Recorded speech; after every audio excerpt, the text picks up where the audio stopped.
দেশ ও দেশের বাহির থেকে যারা আমার এই ভিডিওটা দেখতেছেন সকলের প্রতি আমার আন্তরিক কৃতজ্ঞতা এবং সকলের প্রতি আমার ভালোবাসা।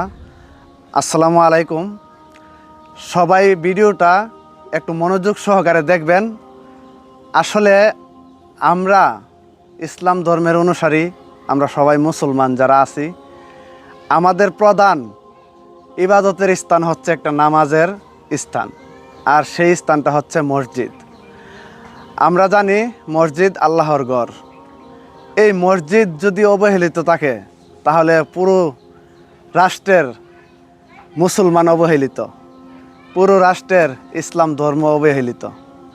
তো আজকে দেশের এই ক্লান্তি লগ্নে খুবই বারাকান্ত মন নিয়ে আমি আজকে হাজির হয়েছি ফয়জুল্লাহপুর বান্দেরহাটি ৭ নং ওয়ার্ড পজারকান্দা ৩ নং মৃগা ইউনিয়ন ইটনা উপজেলার এই জায়গাটিতে এসে আমি যা দেখতে পেলাম, এখানকার যে মসজিদের যা অবস্থা একেবারেই নাজেহাল। এখানে ইবাদত করার সুন্দর একটা পরিবেশ, ওই পরিবেশটা নেই। ১০-১৫ জন সদস্য আছে মসজিদের সাথে জড়িত পঞ্চায়েতে, আর হচ্ছে ৭-৮ জন নাকি দেশের বাহিরেই থাকে বেশিরভাগ। তো এই মসজিদটা আমার দেখা ক্ষেত্রে ইটনা উপজেলার মধ্যে সবচাইতে অবহেলিত। আমি যতগুলো মসজিদ দেখছি, হয়তো আমার অগোচরে কোনো মসজিদ এর চাইতে বেশি অবহেলিত থাকতে পারে, কিন্তু আমার দেখা ক্ষেত্রে এই মসজিদটাও অবহেলিত সবচাইতে। তো আসলে আমি কোনো মানুষের জন্য বা কোনো পরিবারের জন্য আজকের এই ভিডিওটা করতেছি না বা সাহায্য চাইতেছি না।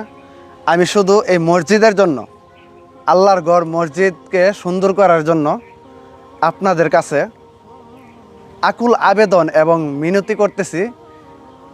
এই মসজিদের যিনি সভাপতি, আমার কোনো পার্সোনাল বিকাশ নাম্বার দিব না, যিনি এই মসজিদের সভাপতির দায়িত্বে আছেন ওনার নাম্বারটা, বিকাশ নাম্বারটা আমি স্ক্রিনের মধ্যে দিয়ে দিছি। আপনারা যে যেখান থেকে পারেন, যে যেখান থেকে ভিডিওটা দেখতেছেন, মুসলমান ভাইয়েরা বোনেরা, আপনারা মসজিদটাকে সুন্দর করার জন্য একটু সহযোগিতার হাত বাড়াবেন। কারণ মসজিদ আল্লাহর ঘর, এটা আমরা সকলেই জানি। আর এই আল্লাহর ঘরকে সুন্দর করার জন্য যদি আমরা বিন্দুমাত্র সাহায্য সহযোগিতা করি, পাশে থাকি, আল্লাহ পাক আমাদের পাশে থাকবেন, এটা আমি বিশ্বাস করি। প্রবাস থেকে যারা দেখতেছেন, প্রবাসী ভাইদের কাছে আমার সবচাইতে বেশি অনুরোধ থাকবে এই মসজিদটার প্রতি একটু দৃষ্টি। একটা মসজিদ হচ্ছে আমাদের সর্বোচ্চ ইবাদতের স্থান। তো আমি এখন কথা বলবো এই মসজিদের সভাপতি ওনার ছেলে তাওহিদ ভাইয়ের সাথে। ভাই কেমন আছেন? আসসালামু আলাইকুম, ভালো আছি। তো এই মসজিদটা এখানে কত বছর ধরে আপনারা পরিচালনা করতেছেন? আজকে প্রায় 18-19 বছর হয়েছে পরিচালনা করতেছি। মনে খুবই কষ্ট, মানুষ আমরা 10-15 ঘর আসলাম, এর মাঝে 6-7 ঘর গেছে গা। আর 6-7 ঘরে মনে আমরা মোল্লার বেতন দিয়ে চালাইতে পারি না, ইমাম সাহেবের বেতন দিয়ে চালাইতে পারি না। খুবই কষ্ট করে আমরা মসজিদ কান লয়ে উঠতেছি। তারপর সৌন্দর্য করতে দেখছেন কি অবস্থা, কি পরিশ্রম। আর আমাদের যে জায়গাটা দেখছেন অনেক মানুষের দিতে আছে।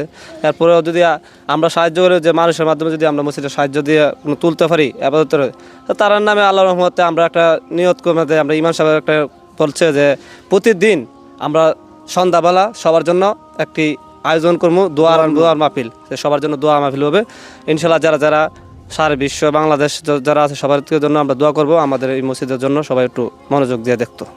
আসসালামু আলাইকুম প্রিয় আমার প্রবাসী ভাই ও বোনেরা, যে যেখানে আছেন আমার কথাগুলি শুনবেন। আমি আমাদের ফজলপুর বান্দারহাটির মসজিদের পক্ষ থেকে আমি বলছি, আমরা মসজিদকে আপনারা যে যখন পারেন একটু সাহায্য করবেন। আমরা মসজিদকে আপনার মাধ্যমে আমরা যে খুবই সৌন্দর্যভাবে করতে পারি, আর খুবই সুন্দর করে আপনার নামে আমরা ইবাদত করতে পারি, আল্লাহর নামাজ কালাম যে পড়তে পারি এই মসজিদে সৌন্দর্য করে।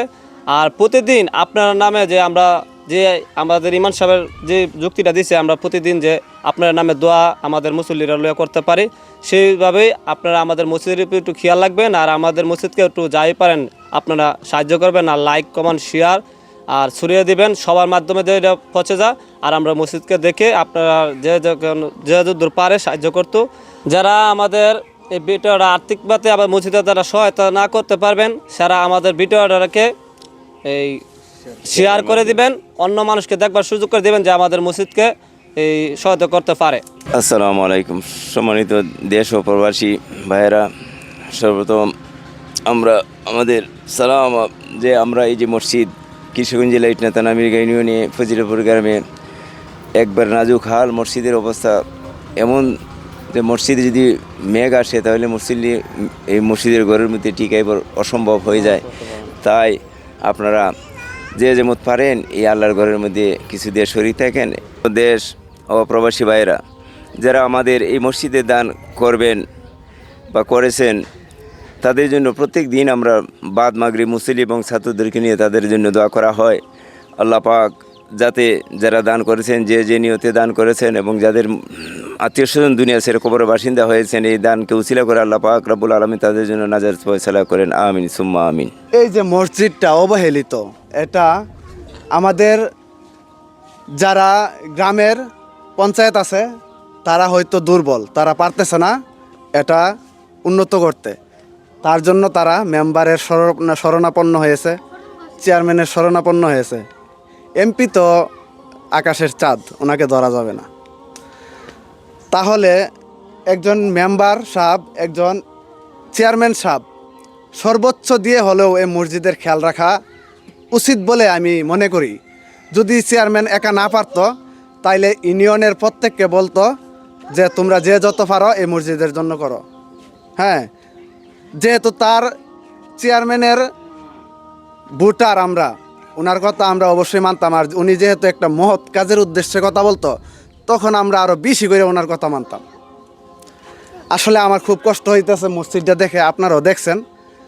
তো আপনাদের কাছে দুই হাত জোর করে আমি বলতেছি, আপনারা যারা আছেন প্রবাসী দেশে, যাদের ইচ্ছে হয় যে মসজিদটার পাশে আমি 20 টাকা দিয়ে, 100 টাকা দিয়ে, 500 টাকা দিয়ে, 1000 টাকা দিয়ে পাশে দাঁড়াই, মসজিদটা ভালো হোক, সুন্দর হোক, আল্লাহর ঘরটা, ইবাদতের স্থানটা আরও উজ্জ্বল হোক, তাহলে আপনারা পাঠাবেন।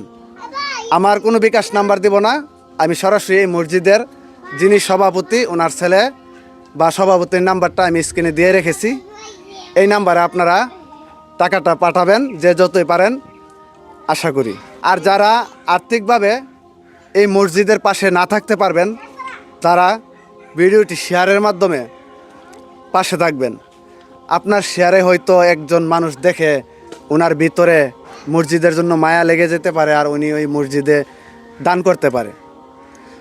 তো বিস্তারিত অনেক বলে ফেলছি, বেশি বড় করব না, এখানে বিদায় নিচ্ছি। সবাই ভালো থাকবেন, সুস্থ থাকবেন, আল্লাহ হাফেজ।